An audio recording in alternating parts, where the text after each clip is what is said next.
Hello everyone, welcome to the commerce venue. आज हम लोग स्टार्ट करने जा रहे हैं लेक्चर सेकंड।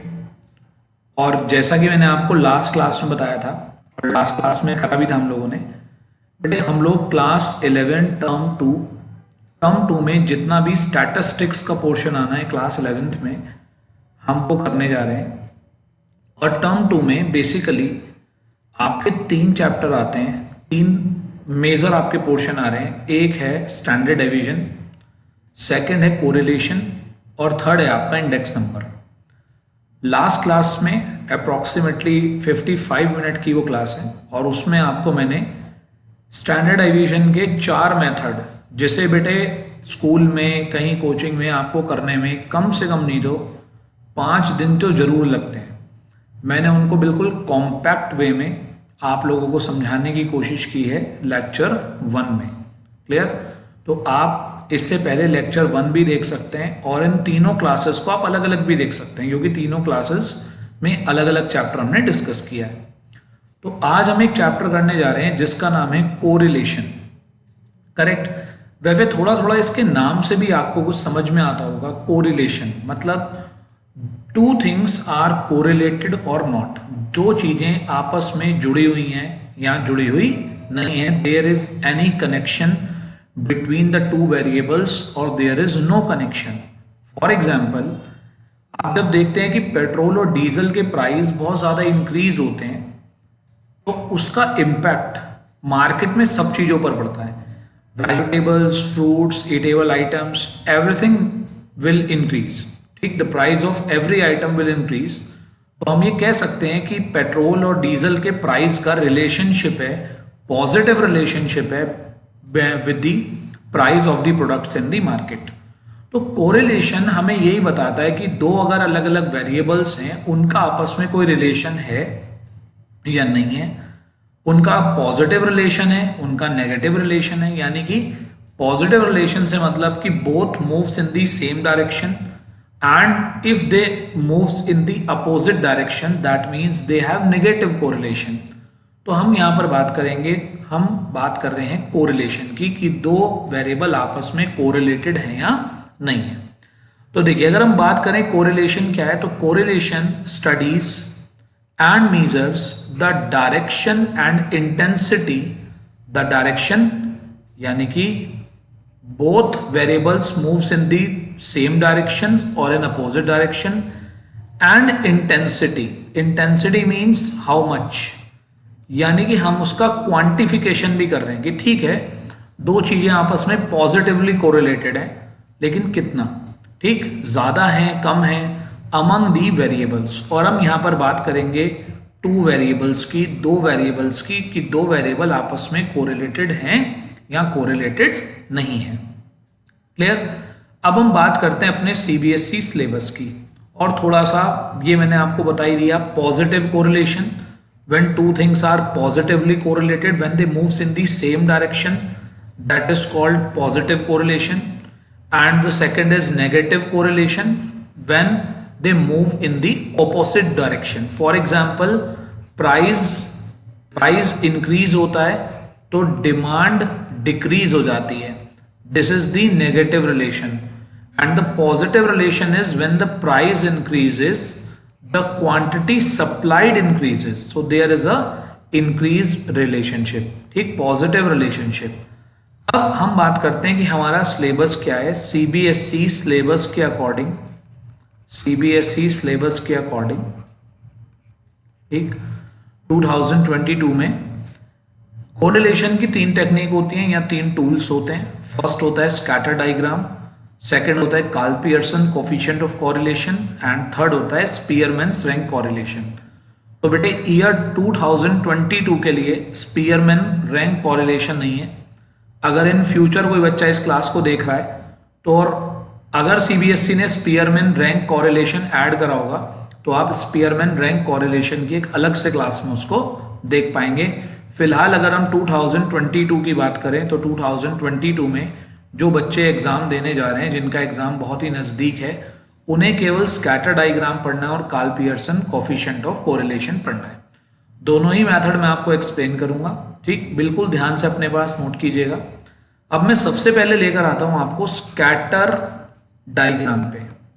एक स्कैटर डायग्राम एक टेक्निक होती है जिसमें हम एक डायग्राम बनाते हैं दोनों वेरिएबल्स का यूज करके। जी बिल्कुल ध्यान से मेरी बात देखिएगा। फॉर एग्जाम्पल हमने एक डायग्राम बनाया, आपको पता है एक ग्राफ में, एक डायग्राम में हम एक्स एक्सिस और वाई एक्सिस लेते हैं। So this is X axis, this is Y axis, correct. एक वेरिएबल को हमें लेना है एक्स एक्सिस पर। फॉर एग्जाम्पल कि हमने ले लिया कि पेट्रोल के प्राइजेस कितने, तो पेट्रोल के प्राइजेस को हमने एक्स एक्सिस पे ले लिया, और उससे जो मार्केट में राइस का जो प्राइस है, जो राइस का प्राइस है वो कितना इंक्रीज हो रहा है, उसको हमने वाई एक्सिस पे ले लिया, करेक्ट। तो जिन दो वेरिएबल्स के बीच में हम रिलेशनशिप को पता करना चाह रहे हैं, एक को हमने ले लिया एक्स एक्सिस पे और दूसरे को हमने ले लिया वाई एक्सिस पे। तो स्कैटर डायग्राम के अकॉर्डिंग हमारे पास जो भी डेटा अवेलेबल होता है, हम उस डेटा से एक डायग्राम बनाते हैं। अब वो डायग्राम इन 5 शेप्स में से कोई एक हो सकता है। There are 5 shapes, 1 2 3 4 and 5, correct. There are 5 shapes. तो जब हम डायग्राम बनाएंगे उन दोनों वेरिएबल्स का, तो इनमें से कोई एक डायग्राम बनकर आएगा। तो अगर वो डायग्राम ऐसे बनता है, यानी कि उसका कोई डेफिनेट स्ट्रक्चर ही नहीं है, तो हम मानते हैं कि उनमें कोई भी कोरिलेशन नहीं है। क्लियर। फॉर एग्जाम्पल मैं आपको बोलता हूं कि increase in the price of sugar cane, sugar cane का प्राइस इंक्रीज हो गया, and decrease in the price of air tickets, air tickets की प्राइस डिक्रीज हो गई। तो अगर आप इन दोनों में रिलेशनशिप देखोगे तो कोई भी डायरेक्ट रिलेशनशिप आपको नहीं दिखाई देगा, कोई भी रिलेशनशिप नहीं है। Increase of Parle-G biscuit price, Parle-G biscuit के प्राइस जो है इंक्रीज हो गए, और मारुति कार ने अपने प्राइस डिक्रीज कर दिए, तो इनमें कोई रिलेशनशिप नहीं होगा।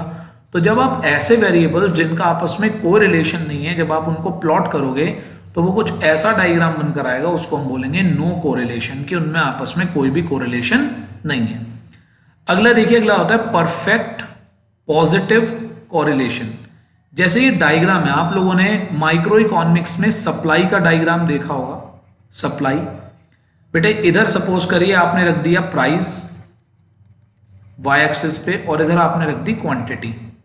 तो जैसे जैसे प्राइस इंक्रीज होता जाता है, क्वांटिटी भी इंक्रीज होती जाती है, तो there is a positive relationship, correct. तो परफेक्ट पॉजिटिव, जब एक स्ट्रेट लाइन बनती है तो वो होती है किसके लिए, परफेक्ट के लिए। और when they moves in the same direction as the price increases, अगर प्राइस भी ऊपर की तरफ जा रहा है तो क्वांटिटी सप्लाइड भी आगे की तरफ जा रही है, तो दोनों इंक्रीज होते हैं, तो ऐसे केस को हम बोलते हैं परफेक्ट पॉजिटिव कोरिलेशन, ठीक। तो परफेक्ट हमेशा लीनियर रिलेशनशिप, लाइन, एक सीधी लाइन ड्रॉ होगी। परफेक्ट नेगेटिव कोरिलेशन, इसका एग्जांपल है डिमांड, जिसको आप कहते हैं क्वांटिटी डिमांडेड। जैसे आप लोगों ने देखा लॉ ऑफ डिमांड, ठीक, लॉ ऑफ डिमांड। जैसे जैसे प्राइस इंक्रीज होता है, देखिए ध्यान से देखिएगा, मान लीजिए ये P था, ये Q था, प्राइस डिक्रीज हो गया, क्वांटिटी इंक्रीज हो गई। तो जैसे ही प्राइस डिक्रीज हुआ, क्वांटिटी क्या हो गई, इंक्रीज, और एक लाइन ड्रॉ होती है, तो ऐसे में हम उसको बोलते हैं कि परफेक्ट नेगेटिव कोरिलेशन है। एक फैक्टर रिड्यूस हो रहा है और दूसरा फैक्टर इंक्रीज हो रहा है। तो एक वेरिएबल जब इंक्रीज हो, दूसरा वेरिएबल डिक्रीज हो जाए, एक डिक्रीज हो, दूसरा इंक्रीज हो जाए, तो ऐसे में आप बोलते हैं उसको कि ये परफेक्ट नेगेटिव कोरिलेशन है। उसके बाद आपने ड्रॉ करा एक डायग्राम, और उसमें कुछ ऐसी शेप आती है। तो देखिए ये अपवर्ड मूविंग है, ये शेप कैसी है, ये शेप है अपवर्ड मूविंग, लेकिन एक लाइन में नहीं है, तो इसको बोलेंगे positive non linear relation. Positive है लेकिन लीनियर नहीं है, ये लीनियर है, ये लीनियर पॉजिटिव है। अब देखिए negative non linear, negative relationship है इसके जैसा ही, लेकिन नॉन लीनियर है, परफेक्ट नहीं है। क्लियर। सो एज पर दी स्कैटर डायग्राम, स्कैटर डायग्राम के अकॉर्डिंग हमें डायग्राम बनाकर ही पता चलेगा। बट बात यह आती है सर पेपर में क्या आएगा, क्या पेपर में सर हमें इसका डायग्राम बनाने के लिए आएगा, तो आंसर इज नो। पेपर में इसका डायग्राम बनाने के लिए नहीं आता, पेपर में इस पे थ्योरेटिकल क्वेश्चन आ सकता है किस तरीके से कि explain positive non linear relationship by making a suitable diagram. ऐसा नहीं आएगा कि आपको दो वेरिएबल दे देगा और बोलेगा कि इनका स्कैटर डायग्राम ड्रॉ करो, बहुत ही कम चांसेस हैं, ठीक। तो इन पर डेफिनेशन बेस्ड क्वेश्चन आते हैं कि what do you mean by negative non linear relation, what is no correlation, what is perfect positive correlation, explain by a diagram. ठीक, तो ये तो होता है हमारा स्पीयरमैन्स रैंक कोरिलेशन। स्पीयरमैन जो है इकोनॉमिस्ट हैं, एक जो है स्टैटिस्टिशियन है जिनके नाम पर इसको रखा गया है। अब नेक्स्ट आते हैं, नेक्स्ट है कार्ल पियर्सन। इनका आपने नाम भी काफी सुना होगा। ठीक, ये एक बहुत ही फेमस स्टैटिस्टिशियन हैं जिन्होंने बहुत सारी चीजें स्टैट्स को दी हैं। तो इन्होंने भी एक फॉर्मूला अपना बनाया, Karl Pearson coefficient of correlation. ये काफी सुटेबल, काफी अच्छा कोरिलेशन फाइंड आउट करने का ये तरीका है। अब मेरी बात बिल्कुल ध्यान से सुनिएगा बेटा, इसे फाइंड आउट करने के दो तरीके होते हैं, एक्चुअल मीन मेथड से और एक्चुअल मीन मेथड ही करके जाइएगा सब लोग। ठीक, एक्चुअल मीन मेथड से इसके दो तरीके हैं, बहुत ही ध्यान से सुनिएगा। ध्यान से नहीं सुनेंगे तो आपको ये समझ में ही नहीं आएगा कि इसके अंदर ये एक्स और वाई ये क्या होते हैं। ध्यान से देखिएगा बेटे, ये है X, capital X, capital Y. Capital X और कैपिटल वाई तो हैं वेरिएबल्स। जैसे कि मान लीजिए एक वेरिएबल है प्राइस, तो इसे मैंने एक्स बोल दिया, और दूसरा वेरिएबल है डिमांड, दूसरा वेरिएबल है डिमांड, मैंने इसको कैपिटल वाई बोल दिया, कैपिटल वाई। लेकिन फॉर्मूले में तो कहीं भी कैपिटल वाई नहीं है। अब ये स्मॉल एक्स और स्मॉल वाई क्या है बेटे, बिल्कुल ध्यान से सुनना। स्मॉल एक्स का मतलब है deviation from X and X bar, मतलब एक्स ये वाली जो डिजिट है इसमें और मीन के बीच का डेविएशन, उसको स्मॉल एक्स बोला है। वाई, अब हमारे पास यहाँ दो सीरीज हैं, मान लीजिए एक है प्राइस एक है डिमांड, तो वाई क्या है, deviation from mean of Y variable, यानी कि ये जो है y का मतलब है वो y वाली सीरीज का डेविएशन है, और x वाली सीरीज का मतलब है कि वो x वाली सीरीज का डेविएशन है। Standard deviation of x, standard deviation of y। अब देखिए ये वाला मेथड बहुत लेंथी मेथड है, करेक्ट? क्यों? पहले आप इसमें standard deviation of x, standard deviation of y ये सब कैलकुलेट करोगे, काफी लेंथी होगा। ये कब लगाना चाहिए? When all inputs are given, यानी कि क्वेश्चन में आपको x और y का डिवीजन भी दे दे, standard division of x, y ये सब कुछ दे रखा हो, बस आपको वैल्यूज पुट करनी हो। इसका ऑल्टरनेटिव मेथड क्या है? इसका ऑल्टरनेट मेथड ये है, that is very very important. जो इसका ऑल्टरनेट मेथड है वो है सिग्मा एक्स वाई। तो x का मतलब आप लोग समझ चुके, स्मॉल x का मतलब है डेविएशन ऑफ वेरिएबल x, और y का मतलब है डेविएशन ऑफ वेरिएबल y। ठीक, और डिवाइड क्या करा है हमने? एक्स स्क्वायर और वाई स्क्वायर। तो यहाँ स्मॉल एक्स और स्मॉल वाई का मतलब है डेविएशन।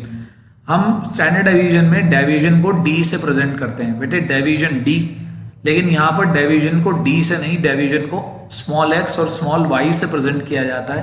ठीक, तो ही आपको बात समझ में आएगी। चलिए अब मैं आपको इसका एक क्वेश्चन कराता हूँ, बिल्कुल मेरे साथ साथ बड़े ही ध्यान से आप देखेंगे कि इसमें कोरिलेशन हम कैसे फाइंड आउट कर रहे हैं। फॉर एग्जाम्पल मैंने आपको एक बड़ा अच्छा एग्जाम्पल दिया, आपको बहुत ही बेहतरीन बात समझ में आएगी। देखिए प्राइस यहां पर बढ़ते जा रहे हैं, प्राइस यहां पर हम बढ़ा रहे हैं। मैंने टेबल में थोड़ा सा चेंज किया है, वो गलत टेबल टाइप थी यहां पर। चलिए तो दूसरी टेबल को हम लेते हैं। यहां पर क्या है आप देख सकते हैं, यहां पर प्राइस हमारा जो है डिक्रीज होता जा रहा है, और बेटे क्वांटिटी सप्लाइड भी डिक्रीज होती जा रही है। ठीक, आप लोग इसका रीजन माइक्रो इकोनॉमिक्स में पढ़ते होंगे। मेरी अगली क्लासेस आप देखिएगा, मैं आपको माइक्रो इकोनॉमिक्स की सारी क्लासेस, मतलब जितने उसके सारे चैप्टर्स हैं वो आपको बहुत ही कम क्लासेस में रिवाइज कराऊंगा। ठीक, तो जिन बच्चों ने भी सपोज करिए भी चैनल सब्सक्राइब नहीं किया है वो चैनल को सब्सक्राइब कीजिएगा, क्योंकि आपके सिलेबस से रिलेटेड आपके एग्जाम तक आपको बहुत अच्छी अच्छी क्लासेस देखने को मिलेंगी, जिससे आपके वो पोर्शन रिवाइज होंगे जिनमें आपको बहुत ज़्यादा कन्फ्यूजन है।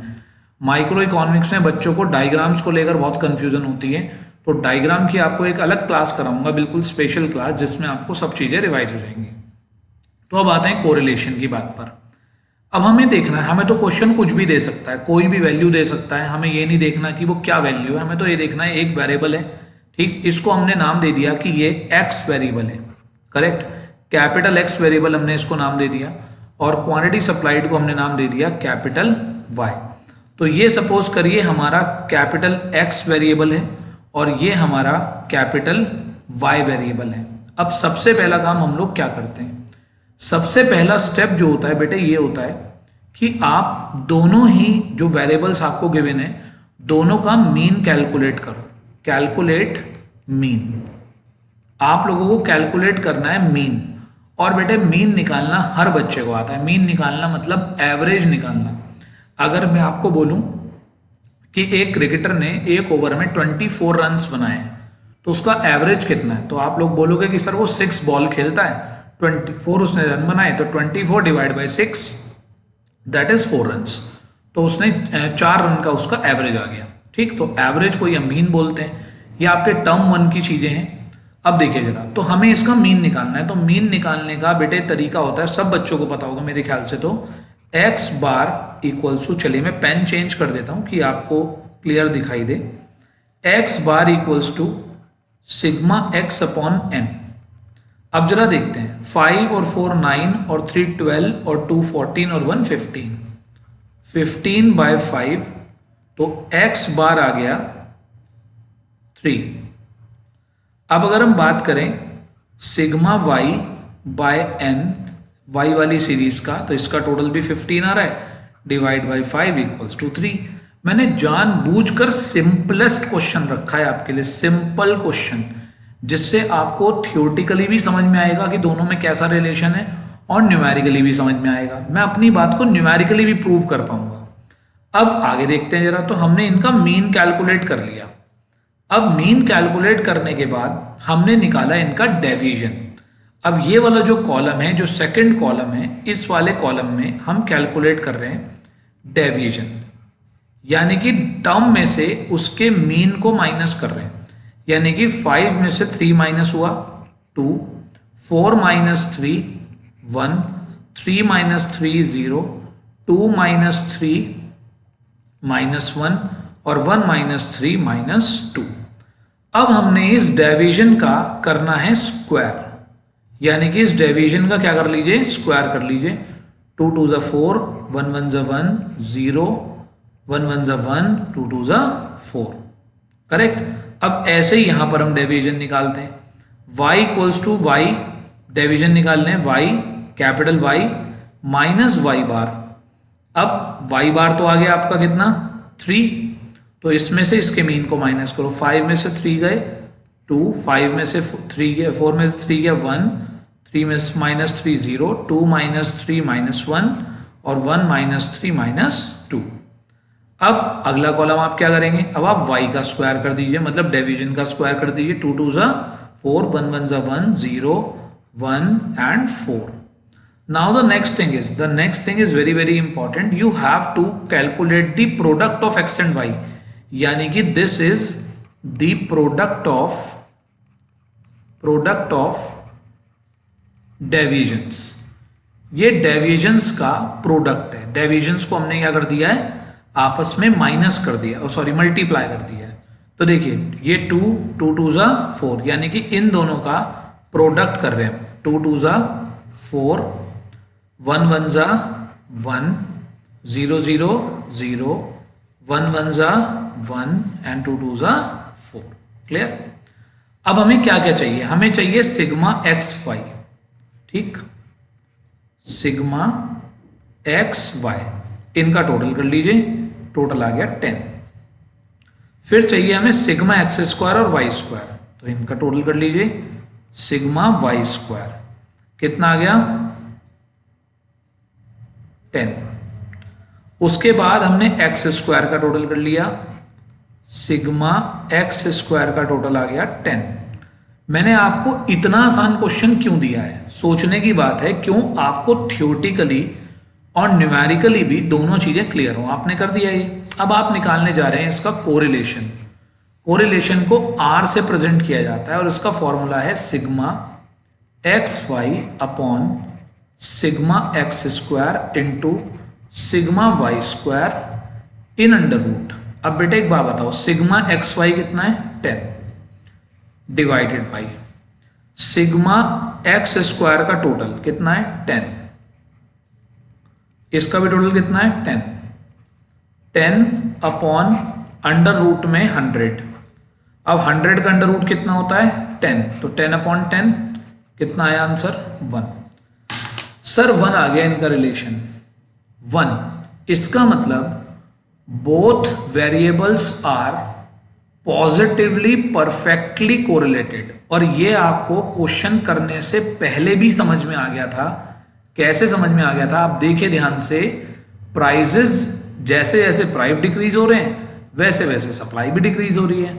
अगर प्राइस एक रुपए से कम होता है तो क्वांटिटी 1 रुपए से कम हो जाती है सप्लाइड, और अगर फिर दोबारा 1 रुपए से कम होती है तो सप्लाई भी फिर 1 यूनिट से कम हो जाती है। तो आप देखो दोनों बिल्कुल सेम प्रपोर्शन में चेंज हो रहे हैं। तो इसमें हमारा आंसर क्या आना चाहिए, इसमें हमारा आंसर पॉजिटिव कोरिलेशन ही आना चाहिए। तो ये क्या आया, परफेक्ट पॉजिटिव कोरिलेशन। ठीक है, तो अब सिंपल सी बात है कि अगर हम किसी भी क्वेश्चन में ऐसे कैलकुलेट करें, 1 में मैंने आपको इसलिए प्रूव करके दिखाया क्योंकि 1 को आपको लॉजिकली भी दिखाई दे रहा है कि परफेक्ट कोरिलेशन है, और अगर आप उसको न्यूमेरिकली भी एक्सप्रेस करते हैं तो बिल्कुल तब भी बना रहा है। तो इसका मतलब ये कोरिलेशन का फॉर्मूला 101% सही है। और आपको समझ में भी आया होगा कि हमने यहाँ पर 2 चीज़ों का रिलेशनशिप आपस में बताने की कोशिश की है। क्लियर? तो ये हमारा एक क्वेश्चन था। अब आप आते हैं अगले क्वेश्चन पर। अगले क्वेश्चन को देखिए, ये क्वेश्चन मैंने उस क्वेश्चन का अपोजिट दिया है, 5 4 3 2 1 1 2 3 4 5। जैसे जैसे प्राइस कम होता गया डिमांड हमारी बढ़ती गई। तो अगर अब इस क्वेश्चन को भी सॉल्व करके देखें, इसका भी आंसर कितना आएगा 1, इसका आंसर भी 1 आएगा। आप करके देखिएगा तो इसका आंसर भी क्या आएगा 1 आएगा। अब उस 1 आंसर के लिए आप बताओ, 1 आंसर आ रहा है तो उस 1 कोरिलेशन का क्या मतलब है कि यहां पर कोरिलेशन आएगी नेगेटिव। नेगेटिव कोरिलेशन से मतलब हुआ कि एक का प्राइस अगर एक वेरिएबल डिक्रीज हो रहा है तो दूसरा वेरिएबल इंक्रीज हो रहा है। तो इसका आंसर आना चाहिए पूरा 1, और वो भी हम लिखेंगे माइनस में। ये हमारा नेगेटिव कोरिलेशन होगा because 1 variable if decreasing and other variable if increasing. Correct? ऐसे ही आप किसी भी वेरिएबल की कोरिलेशन आप कैलकुलेट कर सकते हैं। और जो मैंने आपको फॉर्मूला बताया, जो मैंने आपको तरीका बताया, बस उसमें छोटी सी बात ये ध्यान रखनी है कि यही फॉर्मूला तो आप लर्न कीजिएगा, यही वाला फॉर्मूला लर्न कीजिएगा, क्योंकि पेपर में कभी भी ये नहीं आता कि कौन से मेथड से निकालनी है। तो और स्टेप इसके देखिए कितने आसान है। सबसे पहले आप जो स्टेप एक सीरीज पर लगा रहे हैं वही स्टेप आप दूसरी सीरीज पर लगा रहे हैं। तो आप सबसे पहले स्टेप 1 क्या कैलकुलेट करते हैं, देखो स्टेप 1, जरा इसके स्टेप अपने पास नोट करना। Step 1, calculate mean of both variables. दोनों वेरिएबल्स के मीन काउंट कर लो, मीन कैलकुलेट कर लो। Step 2, calculate deviation of both variable from mean. दोनों के वो जो है डेविएशन काउंट कर लो, और डेविएशन को हम स्मॉल x और स्मॉल y से प्रेजेंट करते हैं। स्टेप 3 में x स्क्वायर और y स्क्वायर कर दो। स्टेप 4 में प्रोडक्ट कैलकुलेट कर लीजिए, product of x and y, x और y का प्रोडक्ट। और फिर उसके बाद क्या कर दीजिए, स्टेप 5 में ये फॉर्मूला अप्लाई कर दीजिए। करेक्ट? तो जब आप इसका आंसर कैलकुलेट करेंगे बेटा, इसका आंसर भी क्या आएगा 1। अपने आप कैलकुलेट करके देखिएगा, आप इसका आंसर बनाएगा। आप में से अगर कोई बच्चा और प्रैक्टिस क्वेश्चन करना चाहता है तो और प्रैक्टिस क्वेश्चन आप किसी भी बुक का कोई भी क्वेश्चन उठाइए, एक बार इस क्लास को देखिए, और कोरिलेशन का कोई भी क्वेश्चन जो आप करना चाहें, Karl Pearson coefficient of correlation का, आप बिल्कुल आराम से उसको करना स्टार्ट कर दीजिए। आप इन स्टेप्स को फॉलो करके किसी भी क्वेश्चन का आंसर बहुत ही आसानी से निकाल पाएंगे। ठीक है? तो आई होप आपको यहाँ तक की बात समझ में आई होगी। तो बेटे इस बार के सिलेबस में हमारे पास केवल दो चीज़ें हैं, स्पीयरमैन्स रैंक कोरिलेशन और दूसरा है हमारे पास आपका स्पीयरमैन कोरिलेशन हमारा डिलीट हो गया है। हमारे पास दो बचे हैं बस, एक बचा आपका स्कैटर डायग्राम और दूसरा आपका बचा Karl Pearson coefficient of correlation. ठीक, तो स्पीयरमैन रैंक कोरिलेशन करने की जरूरत नहीं है एज पर दी सीबीएसई कहता है ये, लेकिन अगर आपके होम एग्जाम्स वगैरह में टीचर्स ने कराया है तो वो एक बात अलग है। वैसे ये हमारे सिलेबस का पार्ट नहीं है, रैंक कोरिलेशन हमारे सिलेबस का पार्ट नहीं है। ठीक है, तो नेक्स्ट क्लास में मैं आप लोगों को बताऊंगा इंडेक्स नंबर कैसे कैलकुलेट किए जाते हैं, और इंडेक्स नंबर की क्लास बहुत ही इंपॉर्टेंट होगी क्योंकि आपको अभी नहीं, जो बच्चे इकोनॉमिक्स पढ़ रहे हैं अगर वो इकोनॉमिक्स में ही अपना फ्यूचर बनाना चाहते हैं, कोई बीकॉम, कोई आपका इको ऑनर्स करना चाहता है, कोई एमए करना चाहता है या बीए में अपना इकोनॉमिक्स लेना चाहता है, इकोनॉमिक्स को ही अपना करियर सब्जेक्ट बनाना चाहता है, तो इंडेक्स नंबर एक ऐसी चीज़ है जो आपको हर जगह काम आती है। ठीक है, तो नेक्स्ट क्लास में हम लोग मिलेंगे इंडेक्स नंबर करने के लिए। ठीक, अगर आपको ये क्लासेस ठीक लगती हूँ, आपके कुछ काम आ रही हो, तो चैनल को सब्सक्राइब कीजिए ताकि आपको इसकी डेली नोटिफिकेशंस मिलती रहें जब भी क्लास अपलोड हुई। ठीक है, thank you, have a nice day.